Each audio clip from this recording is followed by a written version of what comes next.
우리는 오늘 주님을 보았소라고 하는 말씀으로 잠깐 우리가 말씀을 보겠습니다. 제가 좀 이 말씀을 읽다가 다른 각도로 해석을 하게 됐습니다. 함께 은혜 받기를 원합니다. 오늘 본문의 그 말씀 배경을 보면은 예수님께서 부활하신 그 주일날 저녁이에요. 이제 아침부터 사건이 많이 일어났죠. 막달라 마리아가 무덤에 갔다가 여인들이 무덤에 갔다가 만나고 여러 가지 일이 있었어요. 그러니까 저녁이에요. 저녁 때 제자들은 이 유대 사람들이 무서워서 문을 닫고 있었더라고 성경은 얘기를 하고 있어요. 다시 말해서 아마 이분들은 이 로마 병정에게 예수님을 넘겨주고 정말 모든 죄 혐의를 뒤집어 씌워가지고 결국은 예수님을 십자가 위에서 죽게 만든 그 유대 그 지도자들, 종교 지도자들이 무서워서 문을 꽁꽁 붙잡고 잠그고 있었어요. 혹시 우리가 예수님과 관련됐다라고 하는 것이 다 알고 있을 텐데 혹시 잡으러 오는 게 아닐까 걱정이 돼가지고 문을 꽁꽁 잠그고 집에 숨어 있었습니다. 그때 부활하신 예수님께서 나타나셔가지고 이 두려워하고 있는 제자들에게 제일 먼저 하시는 말씀이 오늘의 성경 본문 중에 한 말이었어요. 여러분들이 두려울 때 무슨 말을 들으면 제일 좋아요? 여러분들 막 힘들고 어렵고 막 두려워 있을 때 어떤 말을 들으면 좋아요? 관계없어요. 힘들든지 안 힘들든지 어떤 말도. 여러분들 막 어렵고 괴로우면 누가 와서 이렇게 위로해주고 아유 힘들어 평화가 너에게 있기를 바래. 이거 안 좋아요? 아마 예수님은 막 무서워하고 있는 제자들을 보시면서 그 말씀을 해주고 싶었나 봐요.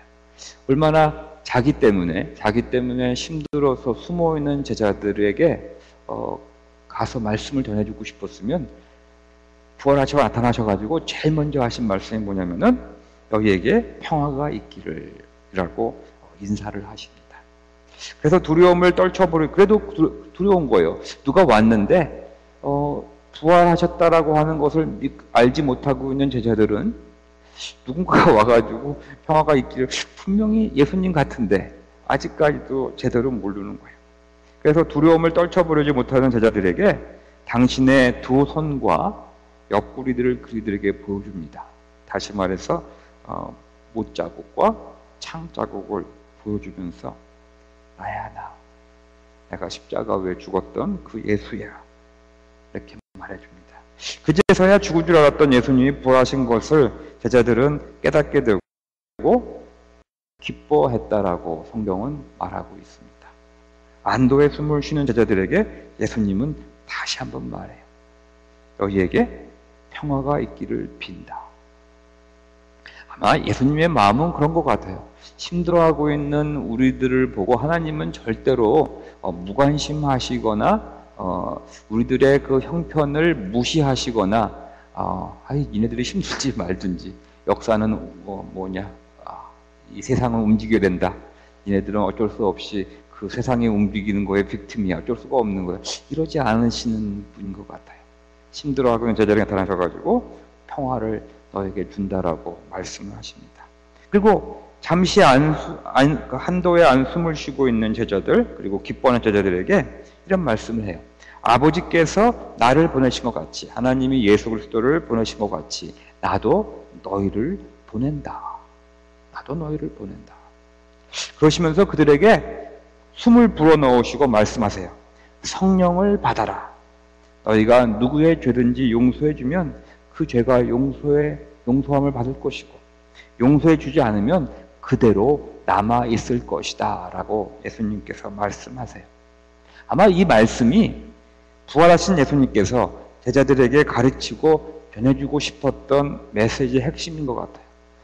불안해하고 있는 제자들에게 평화를 빌고 이제 새로운 힘을 얻은 제자들에게 이제 나가서 하나님이 나를 보내신 것이 나도 너희를 이 세상으로 보낸다라고 하는 그 말씀이 예수님의 오신 그 메시지의 핵심이 아닌가 생각이 듭니다. 아버지가 나를 보내신 것처럼 너희를 세상으로 보낸다. 앞으로 많은 일들이 일어날 텐데 내가 성령을 너희에게 보내어 저희로 성령의 능력으로 예수 십자가의 보혈의 복음을 전파하여 모든 자들의 죄를 용서하는 사역을 맡으라라고 아마 제자들에게 전해주러 오신 것 같습니다. 하지만 제자들은 그 예수님의 그 메시지를 제대로 받아들이지 못했던 것 같아요. 여러분들이 종종 이런 말을 얘기하다 보면 이런 말을 해요. 아예 예수님이 저에 나타나셔가지고 말씀하시면 저는 믿을 거예요. 저는 다 그 말씀대로 살 거예요. 뭐 세상에 하도 많은 얘기들이 있으니까 제가 뭐 안 따라가는 거죠. 만약에 예수님이 나에게 말씀하신다면 저는 그거 순종할 거예요. 여러분들 그렇게 생각하시죠? 그래요? 안 그래요? 우리 윤미자매님 예수님이 나타나셔가지고 윤미야 내가 너를 세상에 보낸다. 그러면 네 하고 갈 거예요? 예수님이 말씀하시는데 그럴 거예요? 우리 채영 자매님도 그러실 거죠? 네. 근데 생각을 해보니까는 3년 이상 예수님과 함께 시간을 보내면서 가르침을 받고 또 하루 종일 같이 다니고 먹고 같이 자고 기도하고 지지고 볶았던 그 제자들은 예수님께서 오셔가지고 내가 너희를 이제 이 세상에 보낸다라고 말씀했는데도 안 받아들였어요. 우리들은 할 것 같은데, 그렇죠? 할 것 같은데 그 제자들은 그러한 부활하신 예수님의 당부에도 불구하고 그 자신의 옛 생업으로 돌아가 버려요. 옛 모습으로, 옛 삶 속으로 다시 돌아가 고기 잡는 일로 밤새 수고를 하게 됩니다. 아니 뭐 고기 잡는 일이 나쁜 게 아니잖아요. 뭐 당연히 자기 생업이 나쁜 게 아니에요. 하지만 예수님께서 제자들에게는 이러한 하나님이 당신을 부르신 것처럼 그 제자들에게는 특별한 사명을 주셨는데 그들은 그 사명을 무시한 채 하나님의 부르심을 예수님의 부르심과 인도하심을 뒤로한 채 그들의 다른 생업으로 돌아갔을 때 그들의 삶은 아무리 수고를 하지만 제대로 그 수고한 만큼이나 수확이나 보수를 받지 못하고 전전긍긍하게 되는 것을 우리는 성경에서 보게 됩니다.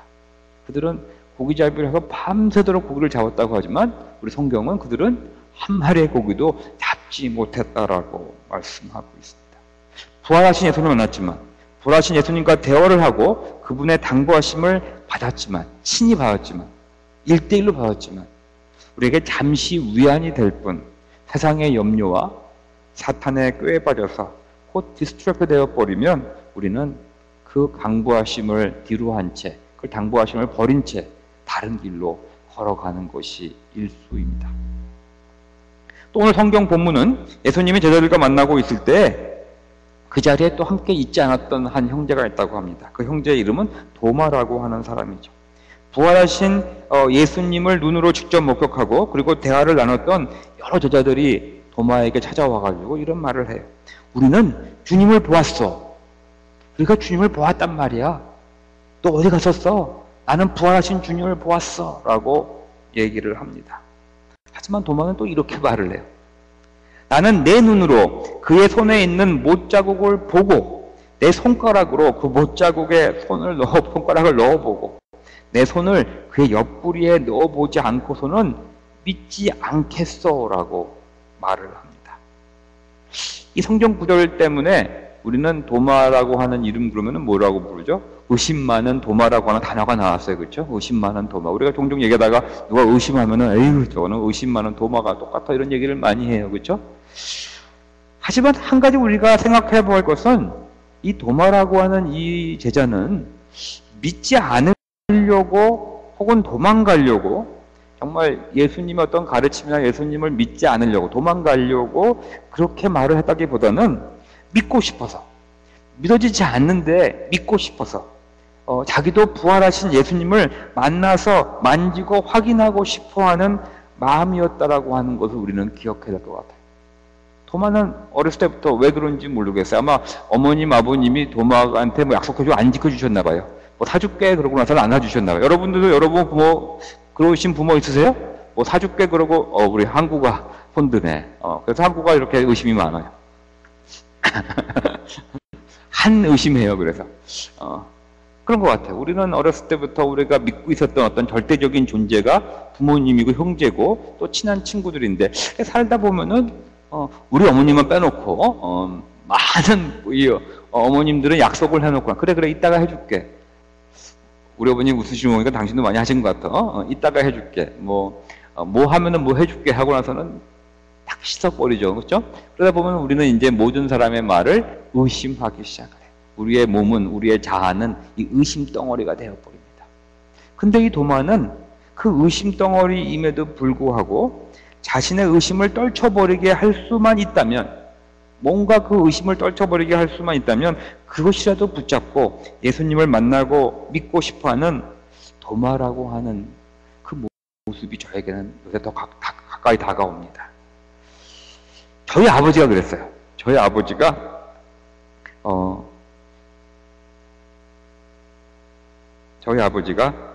돌아가신 아버님이 그러셨어요. 일제시대 이 남북 전쟁, 이 이데올로기 시대에 그 한복도 그 어떤 것도 믿을 수 없게 되어버린 저희 아버님은 그런 시대에 태어나지 않은 저 같은 사람, 정말로 편하게 신앙생활을 하면서 너무나 당연하게 성경 말씀을 그냥 믿어버리는, 우리 순전하게 믿는다고 그러죠. 그냥 성경 말씀을 믿어버리는 저 같은 아들이 납득이 가지 않았었어요. 우리가 밥 먹고 항상 이런 얘기를 하다 보면은 항상 아버님이랑은 많은 얘기를 해야만 됐어요. 어떻게 이렇게 믿을 수가 있느냐? 아니다. 이런 얘기를 많이 했어요.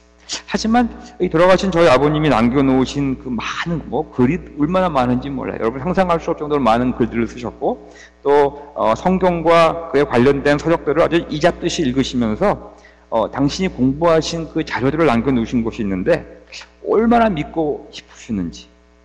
저는 그냥 성경 읽고 그냥 믿었는데 우리 아버님은 그거를 믿고 싶어가지고 노력하신 얼마나 그 예수님을 인격적으로 만나고 싶어 하셨는지, 그 갈망 앞에서 저는 입을 다물어 버릴 수밖에 없습니다. 정말로 열심히 믿고자 하는 거예요. 갈망하는 거예요.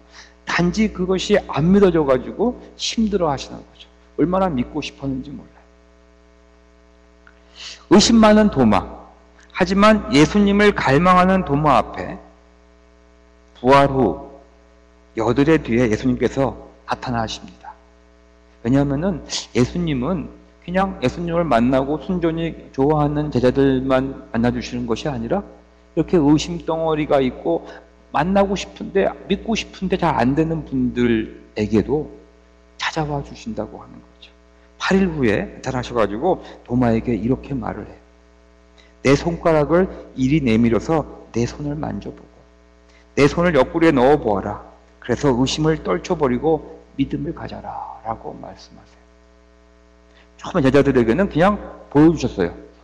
손에 있는 못자국도 보여주시고 옆에 있는 창자국도 보여주는데 이 도마에게는 와서 친히 만져보라고 말씀을 해요. 저는 참 자상한 예수님을 이 성경 구절에서 만나게 됩니다. 그냥 예수님은 한 가지 말씀해 주시고 모든 사람에게 그냥 뭐랄까요? 복제품을 만드시는 그런 예수님이 아닌 것 같아요. 다 1대1로 신경 써주시면서 자신이 어떠한 성향이 있고 어떤 상황이 있고 어떠한 모습인지를 다 아시면서 그 모습 그대로를 인정해 주시고 그분을 만나 주시는 것 같아요. 우리들의 나약함을 아시고 우리들의 키 높이에 맞춰 주시는 예수님을 저는 오늘 성경 말씀에서 발견하게 됩니다. 도마는 예수님의 못자국으로 구멍난 손을 만져보았고 향에 찔린 옆구리에 손을 놓아 보았습니다. 그리고 그는 자신의 의심을 떨쳐버릴 수 있었습니다. 그리고 도마는 이렇게 외칩니다. 나의 주님, 나의 하나님. 처음에 제자들은 예수님을 만나고 나서 이런 고백 안 했어요. 근데 도마는 만지고 나서 고백하기를 나의 주님, 나의 하나님이라고 예수님을 부르면서 자신의 신앙 고백을 합니다. 여러 가지 이야기들이 겹쳐서 오늘의 읽었던 성경 구절이 어떻게 보면 굉장히 쉬운 것 같기도 하고 어떻게 보면 굉장히 어렵기도 해요. 왜냐하면 우리는 이 성경 구절을 보면 의심 많은 도마 이야기, 그리고 무서워서 갇혀있다가 부활하신 예수님을 만나고 나서 믿게 되는 제자들, 이렇게 쉽게 그냥 이해를 할 수 있어요. 하지만 그런 얘기가 아닌 것 같아요. 오늘의 이 성경 말씀은 그거 이상의 말씀이 그 안에 포함되어 있는 것 같습니다. 우리는 부활하신 예수님을 만났을지라도 그 가르침 받았을지라도 삶에서 오는 두려움과 감당하기 어려운 그 무게 때문에 부활하신 예수님을 부인하고 살아가기가 일수입니다. 물론 여러분 입으로는 부인하지 않는다 그러지만 여러분의 삶의 모습을 보면 그 모습 자체가 그것을 말해주고 있어요. 우리들의 모습 속에 정말 많은 부분이 부활하신 예수님을 부인하고 있는 모습들이 우리들의 삶 속에는 그대로 있습니다.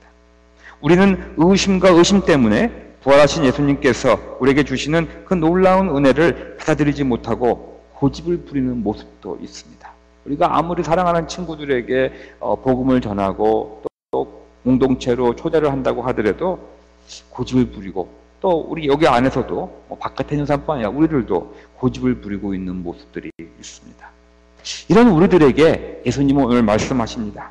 너는 나를 보았기 때문에 믿느냐? 나를 보지 않고도 믿는 사람은 복이 있다. 저는 감히 여기서 말해요. 우리는 보았기 때문에 믿게 되는 것이 아닙니다. 우리는 종종 예수님을 만났다면 난 믿게 될 거라고 말하겠지만 절대로 보았다고 믿게 되지 않아요. 예수님과 3년 이상을 공생애하며 친히 예수님으로부터 가르침 받은 제자들도 부활하신 예수님을 만나고도 그분과 대화를 하고도 그분에게 어떠한 사명을 받고 나서도 옛삶을 택하여서 그들은 떠나가 버리고 평생 죽음을 같이 하자고 약속하며 한마음으로 함께 생활을 하던 친구들이 와서 우리는 부활하신 주 예수님 만났단 말이야. 너도 만나야 돼 라고 외쳐주지만 우리의 의심덩어리 그 자체 때문에 우리는 믿으려고 하지 않습니다.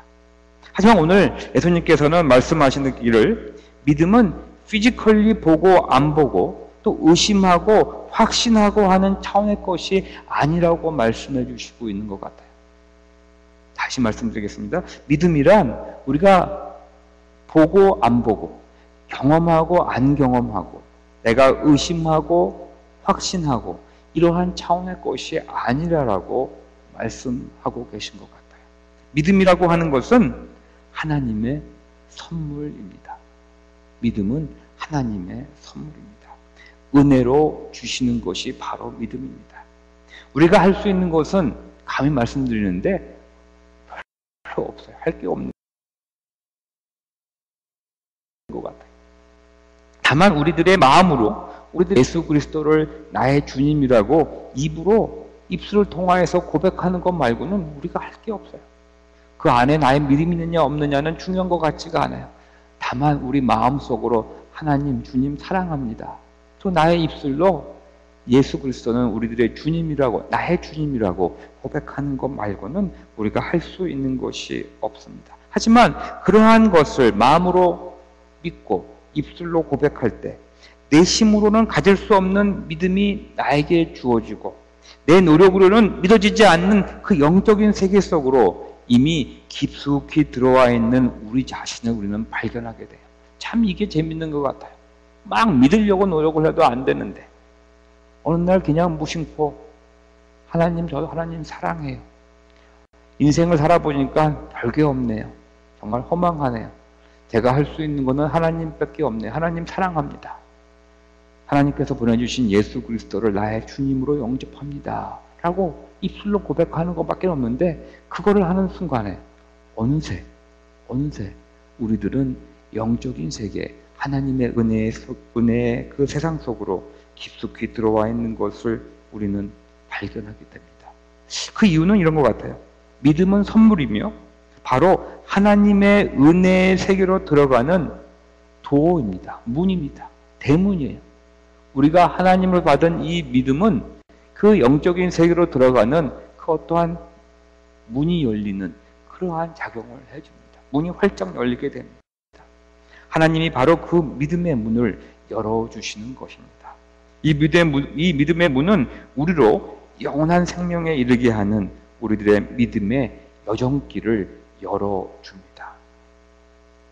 마지막으로 한 성경 구절을 제가 기억이 났어요. 마가복음 9장 24절을 보면은 병든 아이의 아버지가 울면서 예수님께 큰 소리로 외치는 그 장면이 나와요. 근데 그분이 자기 죽어가는 이 아이 때문에, 병든 아이 때문에 예수님께 고쳐주세요 막 간절히 막 붙잡고 얘기하시면서 외치는 장면이 나오는데 이렇게 외쳐요. 내가 믿습니다. 믿음 없는 나를 도와주십시오. 되게 이거 파라독스하죠? 제가 믿습니다. 믿음 없는 저를 도와주십시오. Lord, I believe. Help my unbelief. 라고 그는 외칩니다. 믿음은 하나님의 은혜로 들어가는 문이라고 성경은 우리들에게 설명해주고 있습니다. 믿음은 은혜 속으로 들어가는 문을 열어줍니다. 믿음은 하나님의 은혜 속으로 우리를 빨려 들어가게 합니다. 믿음에는 머리로 판단하는 부분이 물론 있습니다. 하지만 그거는 시작점이지 종착역은 아닙니다. 믿음이란 사랑하기 때문에, 우리가 주님을 사랑하기 때문에, 주님께 제 자신을 커밋먼트하는, 커미트했기 때문에, 트러스트, 신뢰하기 때문에 믿습니다 고백하는 이 하트, 심령의 영역이 비교할 수 없는 만큼 머리로 인정하는 것보다, 이해하는 부분보다 큽니다. 다시 말해서 믿음은 우리의 이 하트로 하는 부분이 엄청나게 큽니다. 하지만 이 하트의 영역마저도 이 하나님께서 이 믿음을 허락하시는 그 하나님의 은혜의 영역과 비교할 수 없을 만큼 천지 차이라고 하는 것을 오늘 말씀드립니다. 우리가 머리로 깨닫고 마음으로 느끼면서 믿습니다라고 고백하지만 그 믿음의 고백은 시작점이고, 그때부터 하나님께서 은혜로 우리에게 믿음을 더해 주시고 우리를 하나님의 은혜의 깊숙한 곳으로 인도하여 주십니다.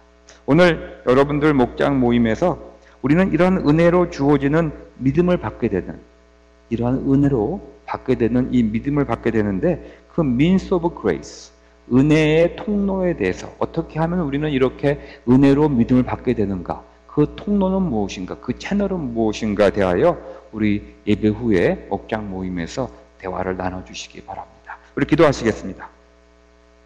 하나님 감사합니다. 정말로 믿음은 당신께서 허락하여 주시는 선물입니다. 우리가 머리로 이해한 것 같고 우리가 마음으로 인정한 것 같지만 정말로 이 시간 하나님께서 말씀으로 주시는 것은, 믿음은 전적으로 당신의 은혜임을 알려주셔서 감사합니다. 정말 우리가 믿지 못하는 우리들을 기억하여 주시고 주님의 은혜로 믿을 수 있도록 은혜의 은혜를 더하여 주시기를 간절히 소원합니다. 여기 계신 분 한 분 한 분 그 믿음을 허락하여 주셔서 그 믿음의 문을 통하여서 당신의 그 영혼의 세계, 하나님의 나라의 세계, 은혜의 세계로 우리를 인바이트해 주시고 우리의 그 은혜의 삶, 믿음의 삶을 그 여정길을 걸어갈 수 있도록 축복 허락하여 주시옵소서. 감사드리며 거룩하신 우리 주 예수 그리스도의 이름으로 기도합니다. 아멘.